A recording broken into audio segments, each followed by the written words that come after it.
So I just want to bring you up to date at where I am with my work in terms of establishing a refuge for Cavan Monaghan. As you know, it's something I've raised many times on the floor of the Dáil, but today I'm delighted that we actually had a very useful meeting of stakeholders within that area, both nationally and locally, to work out how we might establish that. So we've had the Department of Housing in, we've had Garda Síochána in, we've had Safe Ireland in, we've had Tíorman in, we've had Tusla in. We have all the people who have the knowledge and experience to help us deliver that. I'm going to hand over to a well-known familiar face, Cavan Monaghan, who of course does all the advocacy and support for Tíorman in Cavan Monaghan.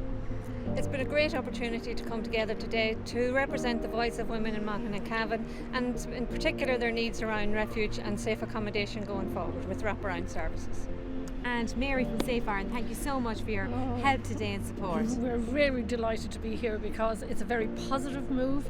It's a possible flagship opportunity here in Monaghan Cavan to really respond to domestic violence in a systematic and thoroughgoing way, and we're delighted to be here. And I just finally want to thank both of my local authorities in the housing section. In Cavan County Council and Monaghan, we had Niall O'Connor and Bridie McBrearty on the call today as well. Really useful, really helpful, and folks, we'll keep you posted. We're going to be continuing our meetings and we'll keep you updated with progress.